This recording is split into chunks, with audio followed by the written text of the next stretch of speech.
Hello friends and hello new friends. COVID brought us 3,000 new friends. So we are 18,000 strong on this channel now and I am flabbergasted. You can see though that I got a little souvenir from COVID. This is my stress souvenir that I got. Fun times, excellent. Anyway, if you are new here, please go down to the comments and introduce yourself and let me know who you are and like what you're into, how you got here, what the situation report is, all that stuff. I love meeting new people in the comments and it's one of the funner things that I get to do as a YouTuber, so do it if you feel so inclined. Alright, so for the last week or so I have been playing Zelda basically all day, every day. Breath of the Wild is honestly the best game in the world and I keep discovering new things that made me go, oh, I have to go back and like re-explore the entire world because I didn't know that X, Y, and Z worked this way. And cool, I've already sunk like 200 hours into this game. Like, it's crazy, you guys.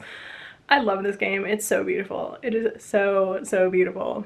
For the next like probably month or so, I'm probably gonna work on a new bustle dress that is Hogwarts Express themed. I wanted to do something that wasn't your standard historical Hogwarts situation, so that is what I've decided to do. And as it's going to blow everyone's mind, I'm going to tell you I don't know what I'm doing. Like, I really don't. I mean I know what I'm doing as far as sewing and I know what I'm doing as far as making a bustle dress, but I don't actually have a plan for this dress. I have elements in my head that I know I want. Like, there's a stripe that goes down the Hogwarts Express, so I want that. I would love some trim that gives like the illusion of wheels kind of situation. I don't know. I'm trying to think about it as I go, and it's one of those things that freaks people out if I don't have a full picture in my head before I start, but I have faith that it'll come together, and if it doesn't, I'll just put the brakes on it until whatever I need comes to my head, and then I'll finish it, and meanwhile I'll do something else. So I do have fabric. I got this burgundy fabric. I have some gold left over from Iron Man that I can use, and I have a ton of black. I bought, I think, 22 yards of black for my bath gown that I didn't get to make, or I still get to make it. I haven't made it yet because it's not necessary yet, and who knows when Americans will be able to travel freely and experience London in all of its glory again. So I guess I'm not only going to London, this thing is in Bath, so I should actually say the glory that Bath has to offer.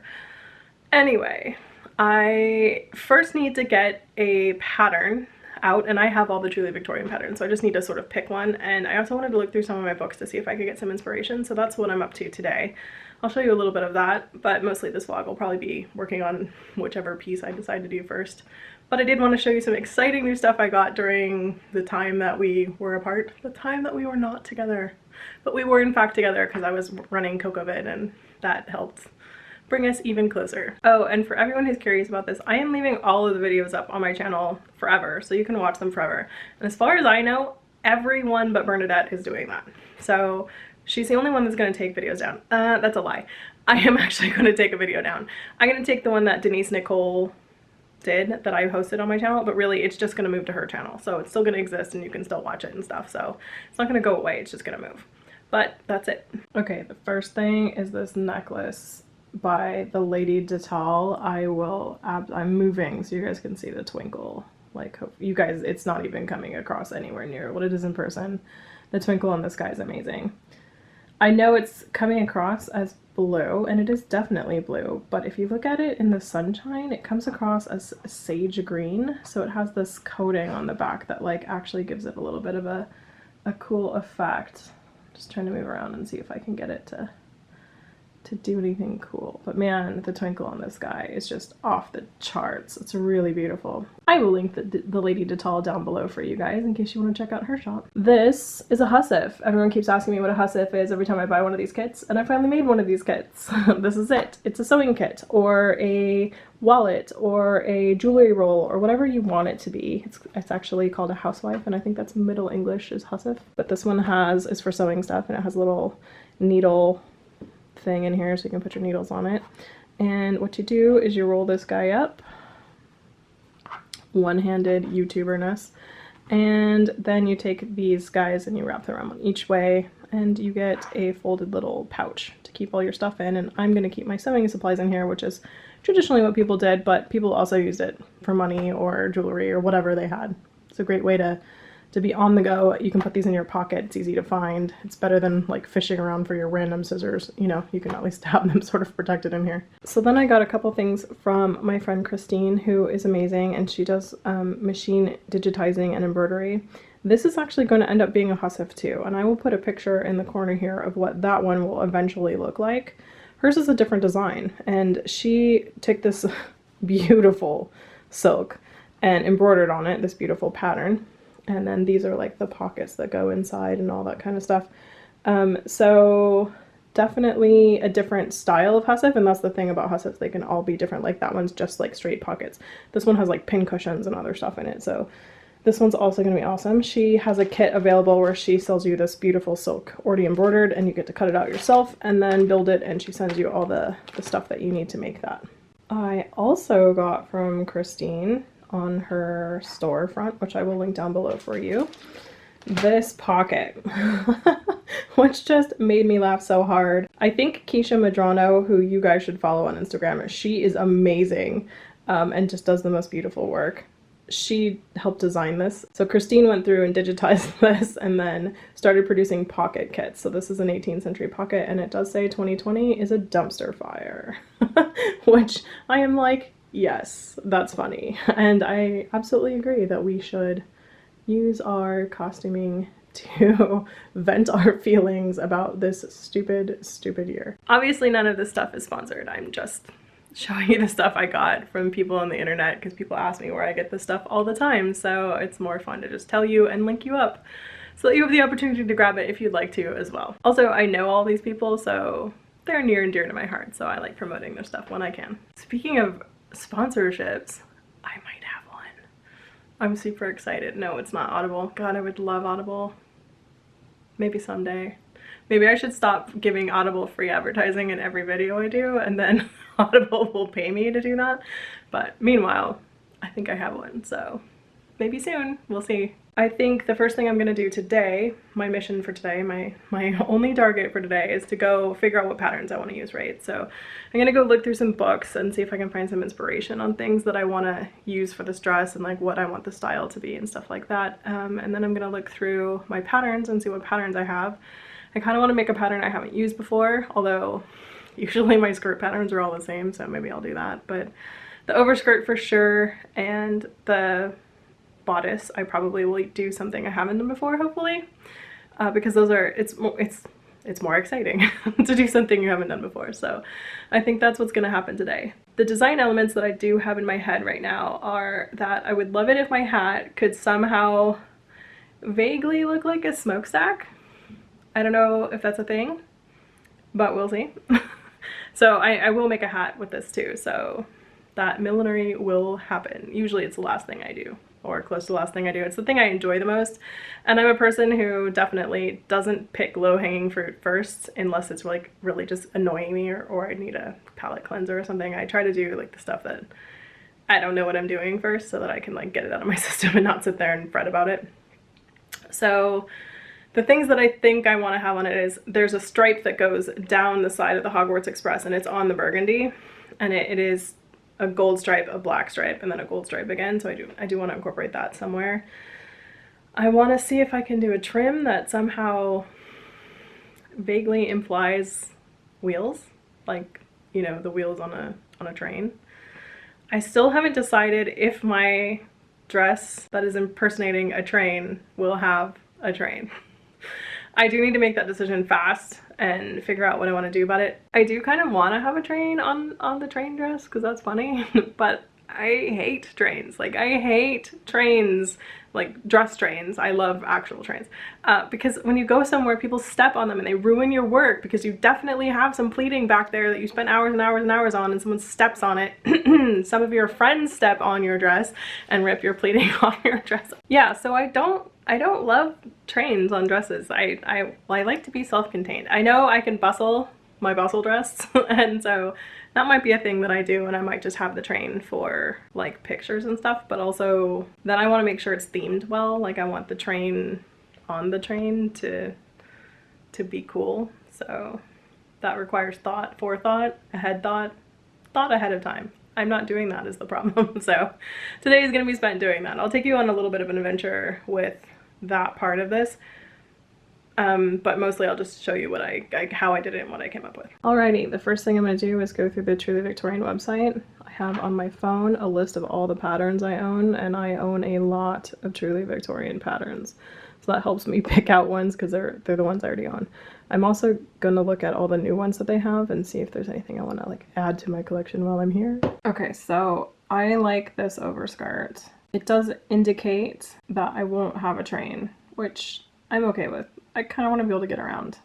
But I like this. I think it's cute, and I think the edging will go well on this, and it has a fan pocket, and that's super cute, and I like it. So I'm going to go with it, and I think I can use my regular skirt that I normally make underneath it. I did have to order this. I spent $300 just now ordering patterns from Truly Victorian because there's a bunch that I wanted that I didn't have, so cool. So that was a thing, and then I ordered a bodice that I don't have the pattern for that I also want to use for this project. So I think for right now I can work on the skirt and hope that the patterns get here sometime soon, although it says that it might take 2 weeks.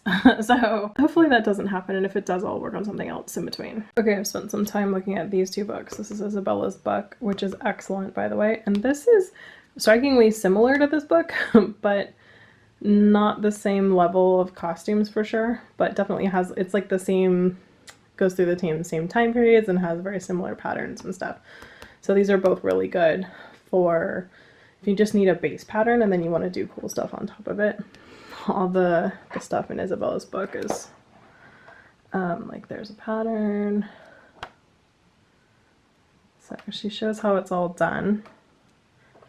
I would say in both books, like the assembly is covered.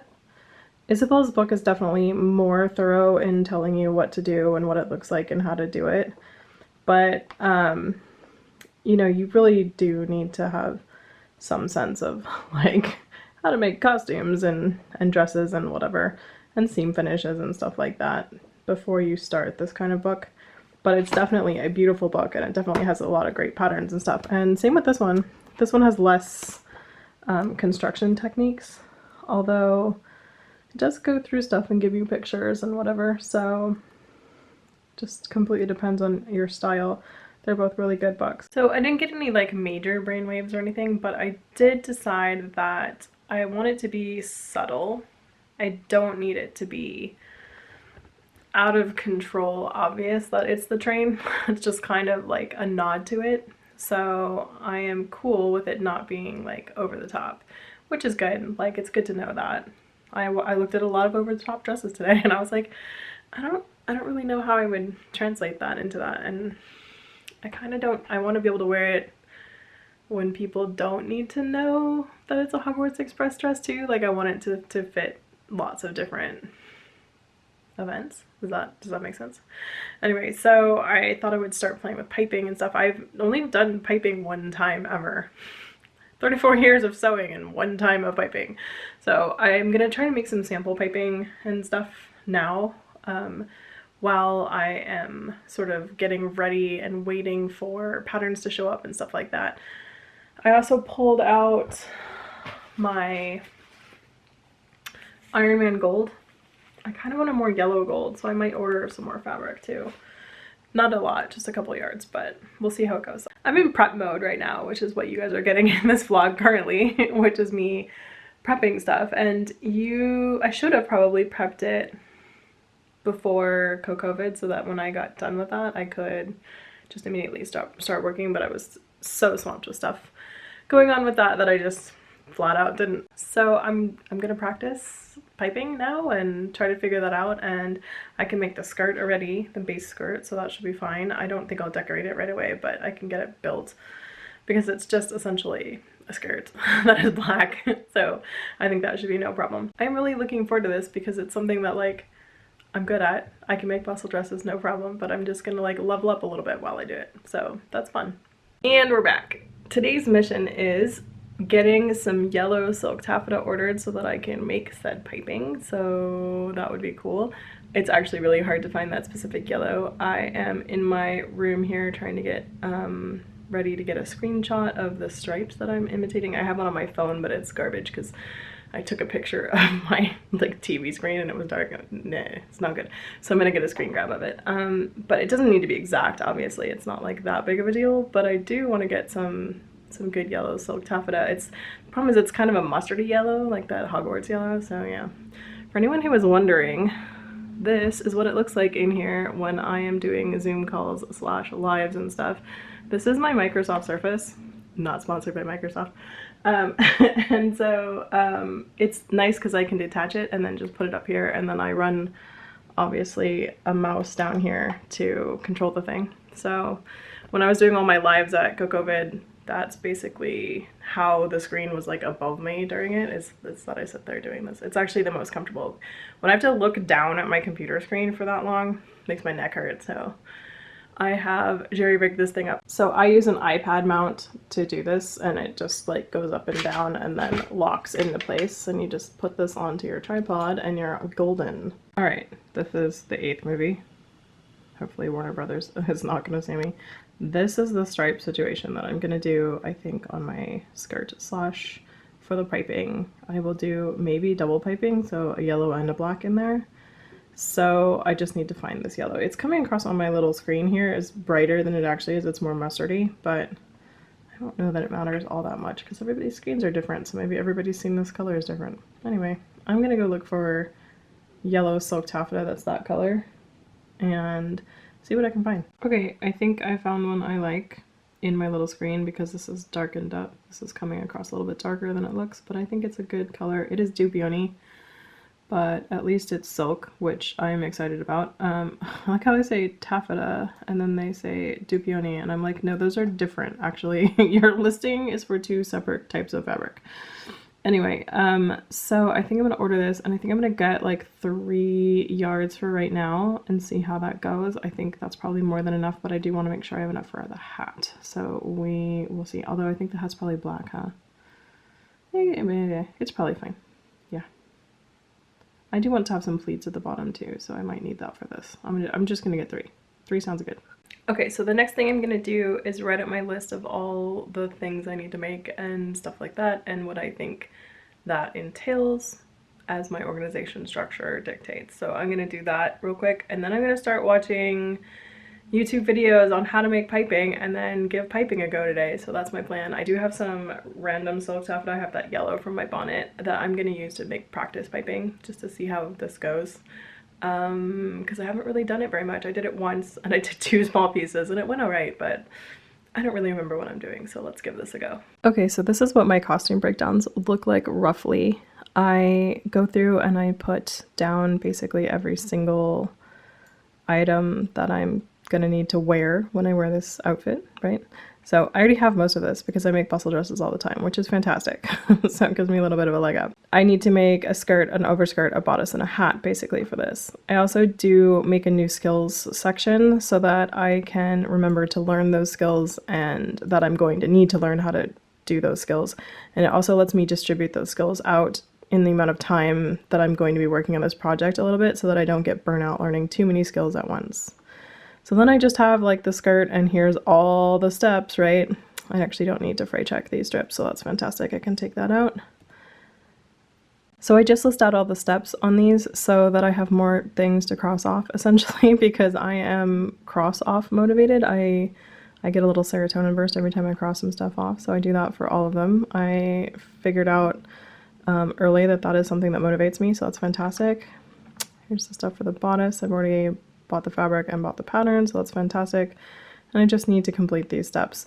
And this whole thing is actually very fluid. Like I will add things and take things off as I work on this project, but it helps me to know what to put on my whiteboard for the next thing. Because if I put all this on my whiteboard, I'd probably scream. It would just make me nuts. So I know if I'm working on the skirt, I'll just put, you know, this many things on there so that I know this is the next steps that I need to work on, and I'll cross them off and then I'll get to erase, and then you essentially get a double cross off, which is absolutely fantastic. But this is how I maintain sanity. Okay, awesome. With admin done, I am going to go watch some YouTube videos about piping and then maybe cook dinner and then go ahead and start trying to pipe and see how that goes. I have a couple different sizes of cord that I want to try too. I think I actually want a really small cord, so we'll see how it goes. All right, so this is the progression of my evening. I put my camera down. I looked out the window. There was my husband, and he was cleaning out the pond, like foliage, like the stuff that's around our pond, and that needs to get done. So I was like, I want to encourage this behavior. So I went downstairs and spent an hour with him cleaning out the foliage around the pond, which was really nice that it got done. And it wasn't too crazy hot at the time, so that was good. But then I was like covered in foliage. Like, it gets in my hair, it gets everywhere, because it's like, you know, the like dead carcasses of flowers and stuff are like all over me. Cool. So I come inside, I brush my hair out, I like clean myself off, and then I made soup. I make broth all the time, so sometimes we just have like, it's chicken broth, but then we put just vegetables and rice in it and eat that for dinner. So awesome. Then I got in an argument on the internet, which I hate happening, largely over my size in extant garment panel, because people seem to think that my intention was to talk about size inclusion in the costuming community instead of in historical dress. So they were like upset that there weren't fat people on the panel. I'm like, hi, actual fat person here. Like, what are you talking about? Also, that is not the panel we said we were gonna have. In fact, it's in the title that we're talking about extant garments here, and this is a like intellectual academic discussion. What are you even doing? So had that little confrontation where I was like, stop. Came in here. Oh, actually watched 1 million videos on piping. Finally found this guy who speaks some language that's not English. I have an idea that it's in somewhere in the India, Bangladeshi region of the world, just from the like general tone of the accent, but I have really very little to go on there. But it didn't matter. Like the guy gave a great tutorial, even not in English. So Mandu, thank you. So I made piping, and then I learned how to make double piping, which is cool. And this is what I actually want to know how to do. And then I learned how to insert double piping in. And if I want to have it at the bottom of my garment, it will look more like this. So I am pumped. I want to practice this some more, definitely. I probably will do some more practice tomorrow and then get started on my skirt. I'm now gonna have to wait for that fabric to show up, but that's only like a week, so it's probably fine, and I can just make the skirt and practice more piping. So yay, I'm done with that. So I made some chunkier piping to see what that would be like. I think this is cool, but it looks like a pillowcase, and it's too chunky. And I like this, but it's just a smidge thin. It's just butcher's twine in here, so I'm wondering if I should try to order some more cord. So I might go look at cording and see what other options I have. This is 5/32, which is just slightly more than 1/8 of an inch, and this is 2 millimeters, which is less than 1/8 of an inch. So maybe I need 1/8 of an inch. We'll see. And we're back. So I feel like the size is like way too big unless it's somehow on the skirt, which I don't know if I'm going to be doing that on a skirt, so maybe though. This size is cool, and I like how subtle it is, so I might use it. But I was wondering if there was something in between, and so I went to Amazon, and of course there is. So this is between this one and that one by, like they're all a 1/16 of an inch different. This one is 2 millimeters, this one is 3 millimeters, and that one is essentially 4 millimeters. So I'm gonna try making samples with this and see how that goes, and then I'm gonna get started on this skirt because I would like a functional piece of clothing done this week if possible. Okay, I made a bunch of samples. We have 2 millimeter cord 2 up, 2 millimeter cord 3 up. By the way, I'm not very good at piping yet, so excuse the wobbly, they're not the best piping. 3 millimeter 2 up, and 3 millimeter 3 up. And then this is the 4 millimeter, and I don't like it, it's too big. So now I'm trying to decide between these. I think I'm gonna go have some tacos and think about it. All right, so I talked to Constance about these things, and she was like, oh, I like the 2 millimeter because it's the most Victorian, but you know, they might have even gone smaller. And I was like, yeah, sigh. And then she was like, well, what if you tried 1 millimeter and did it 3 up? Because 3 up 2 millimeter is still a ½ inch wide. Like this is a ½ inch. So I got this. So I will make yet another set of samples. So it's 1 millimeter, 2 millimeters. There's another 2 millimeters, 3 millimeters, and 4 millimeters. So now I can do all the piping. I have all of the things I would ever need to do piping. In other news, the gold fabric showed up and I am in love with this color. I love that it changes depending on like how the light hits it, from like that yellow to like this really like orangey gold over here. It is Dupioni, so it's not completely historically accurate, but everyone can get off my back. Funnily, these are my high school colors, so that's pretty fun. In additional, possibly not historically correct. Oh, hi, everyone can see my wet brush. Stuff. I have chosen this skirt largely because it takes up less fabric than the other skirt I was going to make, but this one's good. This is the one I use a lot. I did a review on this. I will link it above for you. So I'm going to make this in black. And then the bodice that I've chosen is also from 1885, funnily.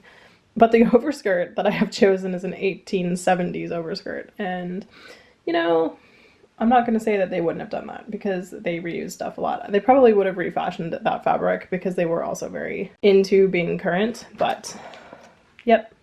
One is early bustle, one part of my thing is early bustle, and the rest of it is late bustle. And anybody who wants to fight me over it, come at me, bro. I'm excited that that fabric got here so quickly. That was unexpected. And Truly Victorian said it could take up to 2 weeks to get my patterns that I ordered. But turns out they're going to be here on Friday. It's actually not the full order because 2 of the things that I ordered were back ordered, but it's neither of these things. I ordered like 20 items. Turns out I did not own the full catalog because they've come out with a bunch of stuff since the last time I placed a huge order. It's actually not true anyway, because there are some fashions, like I don't have a lot of the 1890 stuff. I actually almost ordered it though, so yeah. Anyway, I'm actually gonna make that skirt now. I'm also gonna do French seams on it, and I'm going to try that pocket method of making sure that the French seams and the pockets work out together. So I'm excited for that. There's a video that I watched that showed me how to do it, and I will link that video down below for you so you can watch the same video to figure out how to do French seams with pockets. Controversial opinion. I hate it when fabric comes on rolls like this. Like, I get it, and I get why people like it, especially if they have flat storage. Like, Abby has a flat storage area under her table for rolls like this, and then that makes sense. But mine take up a huge chunk of my closet, and that's just annoying. The problem is I don't really have, I would just fold it. Like, I would just shut up and fold it, but I don't have any room to put all this stuff, so it has to stay in there for right now. But I hate this format. It's annoying. It takes up too much space. It's not folded in half, right? So like now I have to measure it without folding it in half, without it being folded in half. So then I have to measure it out, hoping that I got the right measurement, and then fold it. It's just a pain in the butt. I don't love it.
I am highly annoyed because I didn't cut out the pocket pattern.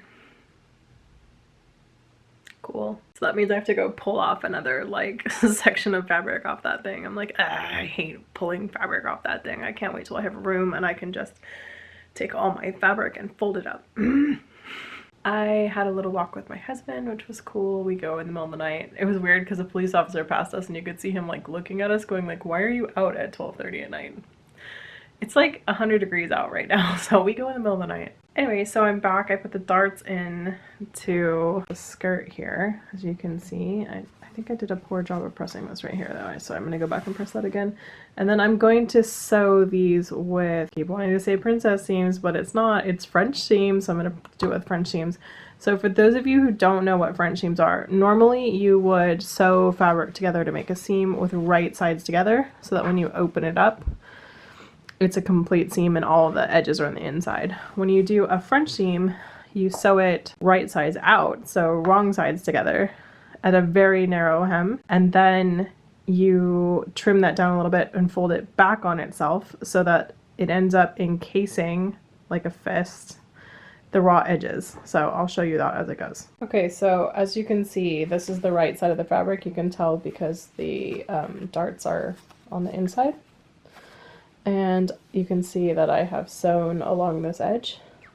Then I will go ahead and trim this down just a little bit, make sure that that guy's gone. And then when you come back, you fold it over, you iron it like 3 or 4 times during this process. And then you sew this together along the same line. And this entire thing will be encased, and this will be on the inside, and you will have an encased seam that will not unravel. This is why I like French seams. Alright, so the ironing of this. So the first thing I do is just iron it straight out. So the seam is right here, and I'm just gonna straight iron it. And that helps lock the threads together and sink them into the fibers of the silk. Then I will spread it open, and I will spread open the seam and iron that completely flat so that it learns to be open. And then I will flip it the other way and iron it closed again, and then I will sew it. And that gets the crispest seam. This is so difficult to show you on black fabric. But you can see I've teased it open there. Now that I ironed it the first time, I'm teasing it open, and I'm using this bone folder and just running it along here once it's open to help open it up, and then running the iron through it so it's open, and then I will close it and iron it again. Okay, so it's all the way open there. It's going to be completely blown out while it tries to like focus on this. And then I'm going to go ahead and, so this is the outside, so then I'm going to put the right sides together, and I'm going to find the seam one-handed and pinch it and probably pin it, and then iron this again. So yes, that is a lot of extra work. It is definitely a lot of ironing and stuff like that, but it does make a huge difference in how it comes out and how the French seam lays, and how it, like, if you do it without ironing it at all, it comes out really bumpy and almost like rolly a little bit. It's you know when you see stuff and it's sewn and it looks crisp, and you know when you see stuff and it looks like it's not crisp? A lot of times it has to do with ironing, and I got raised in a household where ironing was sacred and the goddess. So I iron. Alright, then we just have a normal, beautiful French seam. It's completely encased. This is the inside, this is the seam. And here's what it looks like on the outside, just like any other seam. There's the inside. So no raw edges, which on silk is key because silk likes to fray. Pro tip, when you are doing French seams, you will mess one up. Don't cut your edge until you check that you did it right. Like I did right sides together because that is so ingrained in us. So I've done it backwards and I cut it. So now I have to rip it all the way out, and it just means that seam will be a little bit tighter, and you know what, that's actually okay. It's not a big deal. I actually cut this slightly too big for me, so it's fine. Tiny McGonagall has found a home. I'm so excited. So they have these things called itty bitties at Hallmark, and I made an order because I got sucked in by an Instagram ad, and I went to their thing, and they have a Harry Potter collection, and gotta say, I don't usually collect these kind of things, but Tiny McGonagall grabbed my heart. Also on offer from today's mail is the mitts that Jess made. She actually gave me the mitts that she made in the COVID class that we did together. So here they are, and they are beautiful. I love them. And they fit like a glove. All right, so we have a French seam pocket in there, which is really cool. I will, like I said, link the tutorial I just used down below. I would show it to you, but honestly, this girl deserves more hits because this method is really useful. So I'm just gonna let you watch her video if you wanna know how that got done. So now I just need to put on a waistband and hem this sucker, and it is donezo. So awesome. In my never-ending battle with waistbands and how much I hate putting them on, I've decided this time to try and baste the pleating on before I have to sew it on, hoping that that helps settle everything down. So I'm gonna go sew this on. Hopefully the basting situation worked, and then I can hand finish the back side of it real quick, and then there's a hem to do, which I will probably do tomorrow since it's like 3:39 in the morning. Okay, it's on there, an hour and a half later. I did hand finish the back of this guy and then pressed it so that the front would be the smoother side. But it looks really good, and I think the basting did help over here for sure, because these pleats look a lot better than they normally come out the first time I put on a waistband. Frequently I put on a waistband more than once. Okay, so tomorrow I'm just going to do a hem, and then we are feature complete on this skirt, and I will be pretty pumped that it is done. Hello, I took off yesterday because I was not feeling so great in my tum, and I don't know why, but I feel better today, so cool. So I'm gonna put this hem in and call this baby done. She's not, of course, done. She's just a base piece of, what is this, clothing? Base piece of clothing, that is the term we're gonna use. Another step later will be to trim her, but for right now, cool, I have a piece of clothing to wear. Also, it's 8:30 and it's pitch black out, which means it's getting dark early again. It used to be about like 9:15, 9:30 that this was the case. So I am noting that in the morning the sun is coming up later, which is delightful for me because I do see the sunrise every morning. At some point I will stop having to see the sunrise and I will go to sleep before it comes up, which will make it easier for me to sleep. So hopefully that happens sooner than later, but most people don't want it to. Most people like it when it's light out more. As someone who's nocturnal, I actually prefer it in the wintertime when it's dark out more of the hours, because it means I have a chance of getting to sleep before the sun starts coming up. It's weird when you're laying there and you're like trying to force yourself to sleep and it's like 5:15 and the sun is coming up and you're like, ugh, it's getting light out. For some reason that does not help you sleep. It just makes you like more mentally incapable of crashing, so. Or at least that's for me. Anyway, I feel like I've wasted this entire day doing random stuff on Instagram, so I'm gonna go ahead and finish this now and edit this vlog and put it up because this vlog is late by my standards. So I'm sitting here using this gauge, right? This guy. It was recommended to me by Morgan. She uses these, and man, boy howdy. I was like, how much better could it possibly be than this? It is so much better because there's nothing on either side of this. So like when you're measuring the 1/2 inch right there, that's what it is. It's a 1/2 inch, and like you don't sit there going like, oh, is that line right? Oh, did the little slidey thing move slightly? Like, no. This is the way to go.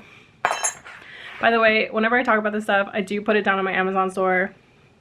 Feel free to just look it up and buy it. If you don't want to give me affiliate money, that's fine. Like, I'm not, I mean, I make money off the affiliate money, but honestly, it's fine if you want to just find it. But it is linked there if you do want it. So just go down to find my Amazon store. People also have been asking me about my cutting mat a lot. That is linked in there also. They don't actually have this size that I have anymore. This is 55 by like 33. They only have slightly bigger, so it's like 60 by 40 or something, and then slightly smaller, and then they have way smaller ones, but I linked them all up in there for you guys so you guys can look at this brand if you want it. People keep asking about it, so I'm like, all right, I'll put it in there. But anyway, like I said, absolutely fine if you want to go search on Amazon yourself. It's just linked if you want to. Okay, so now I'm attaching horsehair for anybody who wants to know. not actually made out of horsehair. Actually made out of plastic, nylon to be exact. I don't really know why I choose nylon sometimes and tarlatan others. The tarlatan, to get the same effect, I do need to put it up higher. I'm also like, I want to be able to dry clean this if I need to. And if you put the tarlatan in, the dry cleaning stuff just like disintegrates that, and then you end up having to either put more in or put this in, and it just seems like more faff. I don't know why, maybe because this is like kind of a cosplay. I don't really have justification for why I choose it sometimes and why I don't, but this is what I'm doing. I'm putting this in here, guys. Right, we have one beautifully hemmed skirt, all done by hand with actually threads that I pulled out of the silk that was coming off of this. So that was actually awesome. You can't even see the stitches if you do it that way, so that's what I did. So the skirt is done. So we can go over here and do the needful and get our little serotonin burst. In additional news, that pile right there is all the new Truly Victorian patterns that I bought. So theoretically I have everything I need to get going on the bodice and overskirt. If I do the bodice, I need to do a mock-up, so I'm not sure which one I'll do next. I do want to try the piping, and I do have both the fabrics for that. I have to figure out if I have enough fabric or if I really should have ordered more, but I guess we'll find out. I hope I don't find out in a horrible, horrible way. But we'll see how it goes. Anyway, I'm going to call this vlog here because it's plenty long enough for you guys. And I'll just start up the next one tomorrow for you, so it'll just be a continuation of this process. So if you like this video, do give it a thumbs up. Subscribe if you haven't, and I will see you guys next time with another video. If you guys are new here, leave your stuff down below. Let me know who you are and like what you're into and stuff. And if you're not new here, tell me what you're listening to, what you're watching, all that kind of stuff, what you're reading. Bye guys!